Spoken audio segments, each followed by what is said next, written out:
Trump's hell to pay ultimatum to Hamas. What's really at stake? So, Donald Trump is back on the world stage. And this time, it's with a warning that could shake the Middle East to its core. Release the hostages or there'll be hell to pay. You heard that right. Trump is laying down the law, and he's making it clear that Hamas better meet his deadline or else.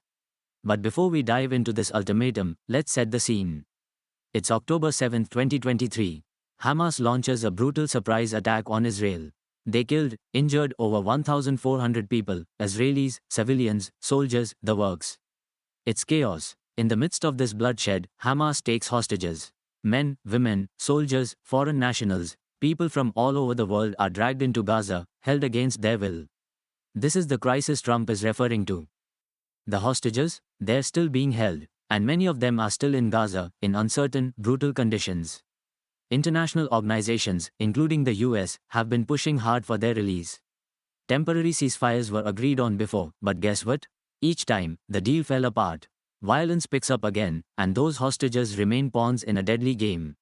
Now, Trump comes into the picture with that trademark tough talk. Hell to pay, he says. He's demanding Hamas release the hostages by the 20th of January 2025, or face severe consequences. Now, we've heard Trump talk tough before, but this isn't just rhetoric. This is a direct threat, and it's aimed at more than just Hamas. It's a message to the whole world. What exactly does hell to pay mean here? Well, it could mean a lot of things. Is Trump signaling to Israel that they need to escalate their military response?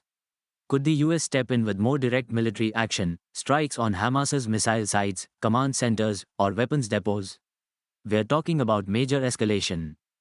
Or is it about more economic pressure? The US could slap even tougher sanctions on Gaza or anyone supporting Hamas. We've seen Trump do this before, maximum pressure. No tolerance for threats to US allies. But here's where it gets tricky. Because if the US moves in, we're talking about a huge risk. The Middle East is one of the most volatile places on earth. You step in, and things can spiral out of control real quick. It's not just Hamas you have to worry about. Hezbollah in Lebanon, Iran-backed militants in Syria and Iraq, they're all in the mix. One wrong move and you've got a full-blown regional conflict. Let's take a step back. Trump's no stranger to this kind of rhetoric. His administration already had a no-nonsense stance on groups like Hamas and Hezbollah. Remember the maximum pressure campaign against Iran? Trump's team made it clear, when it comes to terrorism, we're not playing around. And his approach with Israel? Well, it was pretty straightforward. He recognized Jerusalem as Israel's capital, totally shifted US foreign policy in the region, and took concrete steps to strengthen Israel's security. Sure, it upset a lot of Palestinian groups. But in Trump's eyes, Israel's safety comes first. So now, as Trump's back in the political spotlight, particularly as he resumes office on January 20, 2025, his comments about Hamas aren't just about showing leadership. They're also about positioning himself as the one who does something when global crises hit, especially when American citizens are involved. He wants to show that unlike other politicians who might hesitate or negotiate, he's the one who takes swift, bold action. But here's the real question. What's the price of that boldness? What happens if the situation escalates? Let's be real. A military strike or further US involvement could lead to a massive loss of life. We're talking innocent civilians caught in the crossfire, more hostages being killed, and a worsening humanitarian crisis. The last thing the world needs is more devastation, but with Trump's tough talk, it's a real possibility. And then, there's the issue of negotiations. Trump's deadline puts more pressure on Hamas, but here's the thing, Hamas doesn't fold easily. For them, hostages aren't just bargaining chips, they're part of a bigger game. They demand things like prisoner exchanges, the lifting of sanctions, and political concessions from Israel and the US. It's complicated.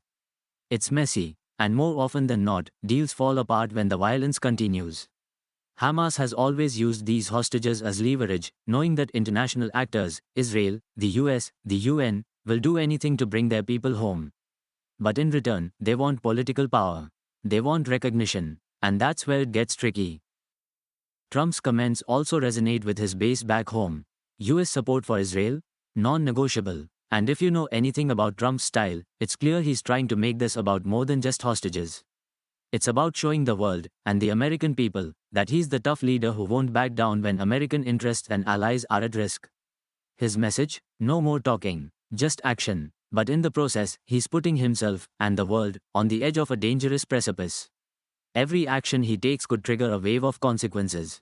Military action, more civilian casualties. Economic sanctions, more suffering for the people of Gaza. Political concessions, could drag in countries like Iran and escalate the conflict into something far worse. So, what happens next? Trump's deadline is a pivotal moment, one that could either lead to a breakthrough or a catastrophic escalation. The fate of the hostages, the future of Gaza, and the stability of the entire Middle East all hang in the balance. Trump's strategy isn't just about global diplomacy. It's also about sending a message to voters back home. I'll keep America safe, I'll protect our allies, and I'll handle these crises head on.